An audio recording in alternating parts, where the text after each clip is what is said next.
Today I'm starting my day in a different way. That's my best friend for today.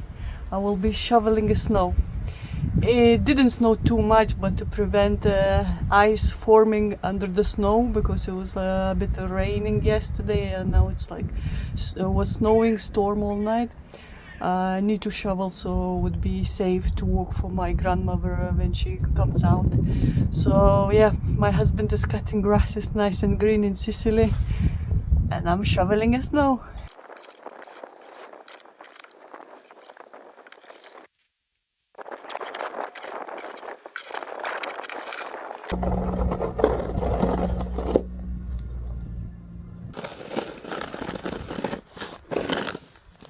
Ten minutes later, it's all clean.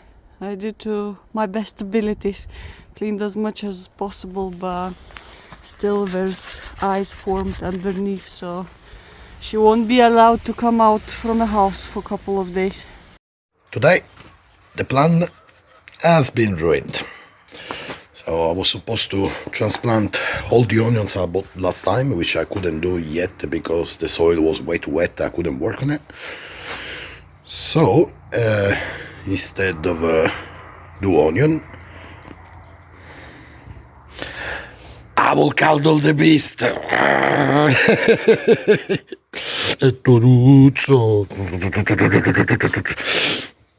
I will cuddle him. No, I'm joking. No, I have something else to do. So, yesterday I went to a friend of mine, and this friend of mine has a bar, and always keep on the side coffee ground for me. So, today, the task is to put this coffee ground in a nice area, which I will clean it up before. So job of the day is to clean up the grass from this area, and you might not be able to see it, but actually near we have our sage, which also need to be pruned. So cleaning up, pruning, and feed the soil with coffee, some leftover fennels, some organic material which I kept on the side on purpose for it. So, a few minutes later, everything is done. Now,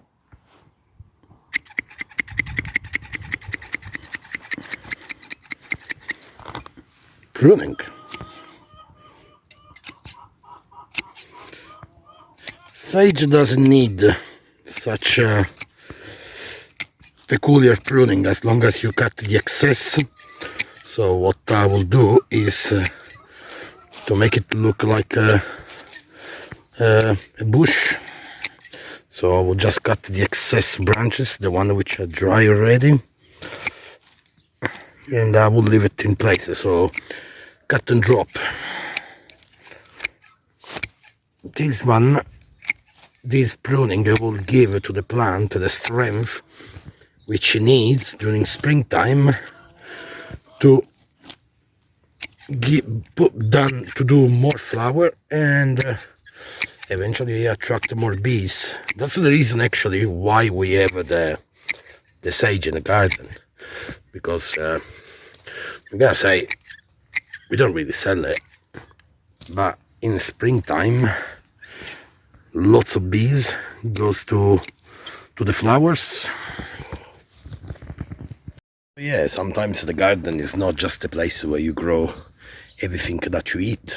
Sometimes you gotta let someone else eat. So in that case, we have the sage for the bees during the springtime, and a few other herbs. And also we leave in some area the grass until like June, before the wildfire time.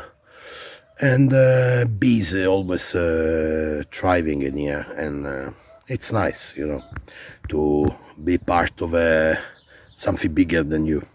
So the result is actually this. So I did the pruning in this plant exactly at the bottom, because this one is one of the newest plant, and seems to be actually different than the others sage I have. This one is one of the latest one I planted, which I think it's been planted the same day of the one next to it, but it didn't grab well, while this is one of the oldest together with the other one. The other one I just left the two tops because I'm doing an experiment to see like if I can let it grow a little bit taller. So now it's time to add organic matter. The organic matter of today, we have a half a wheelbarrow of leftover fennels and a bag of coffee, and that's all. So the coffee actually, it's useful to let the earthworm to rise up because they really love coffee ground, and so they will eat it and they will poop it and like humus. So here is the fennel, which I will now spread it as much as I can. It's not much actually, consider the surface. I will do the job. I will just try to evenly spread it in these raised beds. And in a bit it's time for coffee ground. It's actually quite heavy. I can see there's rubbish in there. But I will take it off. Because of course that's all the decaf coffee people drink. I don't know why they drink decaf coffee. But so I will take them off. It's usually what happens. Well, that's what happens when you get free stuff. And it should be all. Eventually while I'm spreading I will find something else. So same things. Have your favorite tool with you. And oh, I saw another one. A piece of plastic. And oh, another one. People nowadays drink lots of decaf coffee. And spread it. Of course it's been in the bag probably a little bit too long. So there is a little bit of mold. It happened already before. It's never been a problem. Sometimes there is a tea bag. Take it off just because I'm not sure about these. People think like, oh, let's leave it as biodegradable. Yeah, but it's something industrially made, so usually I take it off. And that's the job. Spread it, spread it, spread it. Job done. Probably you were expecting something nicer, but no, looks ugly. Looks like an open rubbish bin. But that's all organic matter, which will get transformed no more than 2 months, and everything will look like soil again, but enriched. So that's another way how to fill up raised beds with compost without transporting compost, but making the compost in place. That's what we do in many areas of our garden, and it's a natural process, and yeah, it does good to the planet and to our veggies.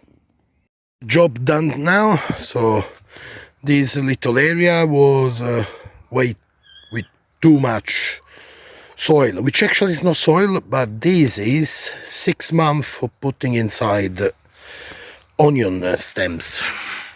So it got transformed into compost. This is our kaluba tree, so imagine like how much nutrients it will get this tree and how big it will grow very soon. So, and because I had some leftover mizuna, apparently I still have some residue of sickness. Apparently it has a very good benefit.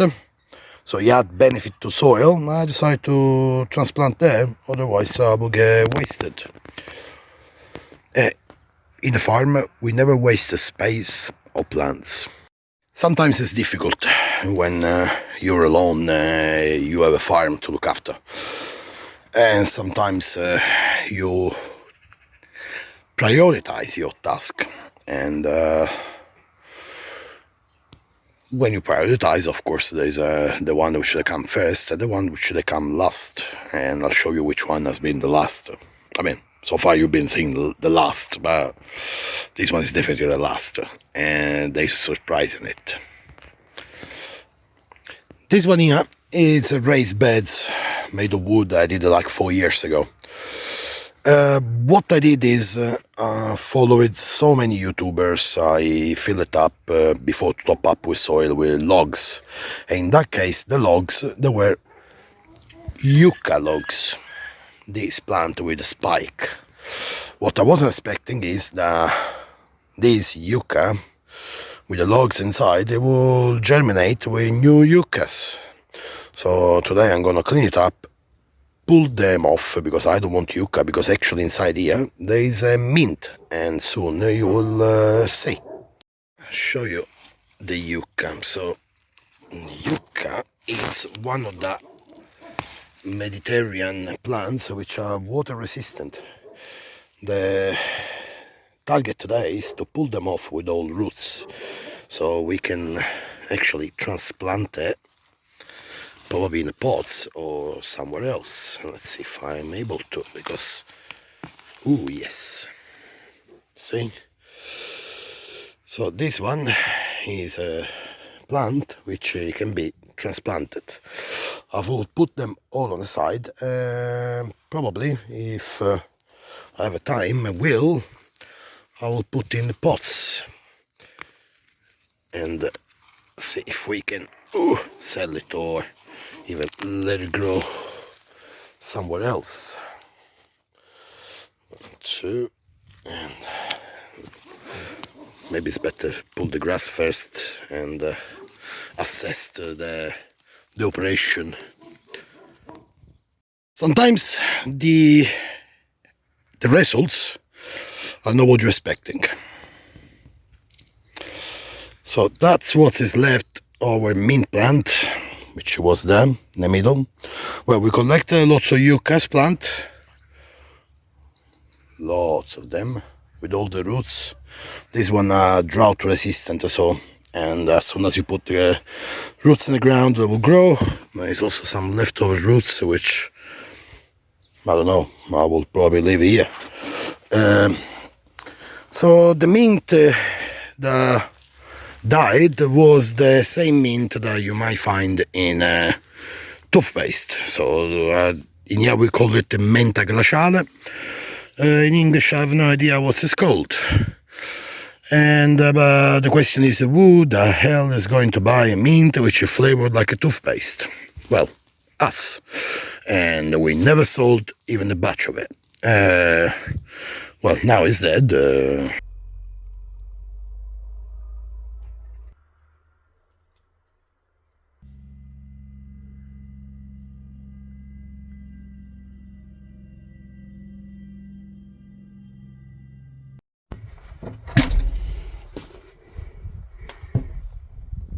Wow, today is even whiter. It's even more snow. It looks fantastic. So, I don't know if you can hear how quiet it is, but there's so much snow. I'm excited. Nobody else is, because we have to shovel everywhere, but I am. But it looks like it's starting to snow, but still I'm gonna do it because I'm bored to death and I want to do something. So last night it was snowing much more, and it's so nice and white. I'm enjoying winter.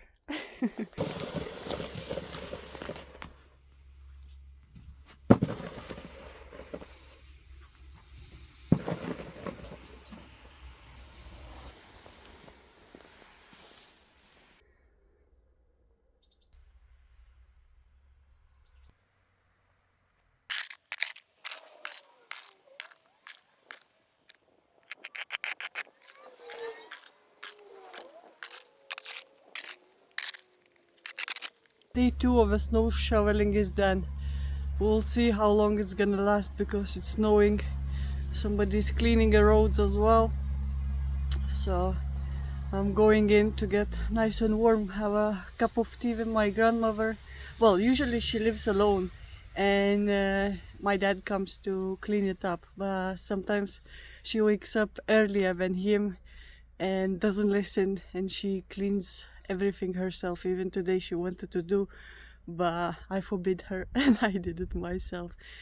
So yeah, I'm going in to get a nice cup of tea. Just to keep you updated, it's my last week here and I've been enjoying quite a lot the stay with my grandmother and a bit of different climate. I really love the cold.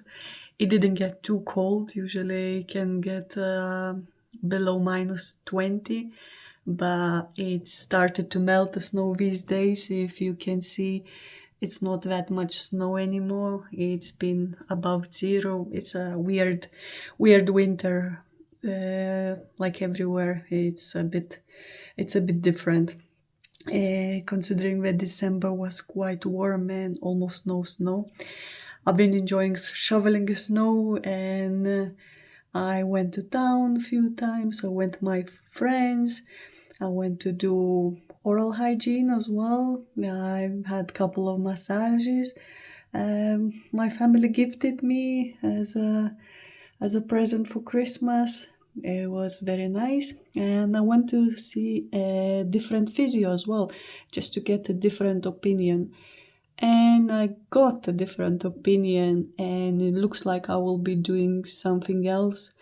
And the physio that kind of was helping me in Sicily, I wasn't sure about the treatment, and I think I was right. So sometimes it's important to get a second opinion. And the advice that I got is I have to exercise. Actually, I've been avoiding standing for too long and doing too much activity. But he said the best way to heal my tendon is actually to do exercises 2 or 3 times a week and 1 hour length, and then probably I think it was called shockwave therapy as well. So I'm looking forward trying something new, and I'm kind of positive. Yesterday I got really good feedback, and hopefully it will work. And on the other side, I'm looking forward to getting back to my husband. We've been missing a lot each other. We had daily calls, and it will be nice to get back to my husband, to family in Sicily, to my dogs, and to farming. And hopefully I can start sorting out my health, and I can enjoy farming a bit more again and be stronger with doing exercises. So next week's video probably will be about us reuniting again. So you got me panettone? Yeah, I bought you panettone, so when you come back from holiday, you can have a you definitely you didn't have a Lithuanian shoe. No. And then I bought you like stuff, I stocked up the cabinet, bought lots of beans. What else? The fish, meat, so we can have a stew when we come back. Oh, I will have to cook again. After 1 month otherwise, then you're gonna forget about it, how to cook it. I've been cooking here a bit as well, not as much. My grandmother was cooking as well quite a lot. Okay. Yeah, I stocked up a few things. Thank you. Like we finished the sugar, I bought the backup of also. So I didn't know we had a backup. So this is actually the last week without my wife, actually, without my half. And I gotta say, it's been a very tough month. This is actually the first time that since we know each other, that we stay separate for such a long time. And we used to stay together for 24 hours on 24, 7 on 7. And I have to say, it's been tough. As much I appreciate what she did, because go to look after the grandma in a difficult time. During a festive time, it was not a pleasure, but was a duty. Of course, also a pleasure. And of course, I had my family here to support me and stay close to me. But has been difficult, and I can't wait to see my wife, to hug her again. Work-wise has been tough as well. Has been raining a lot, and I wanted to do so many things, which I did probably less than half due to the weather condition, but I've been delivering lots of veggies, and now the garden is resting a bit, because literally there's nothing to pick, everything is growing up. But it's growing everything so well, and we're looking forward for the next season.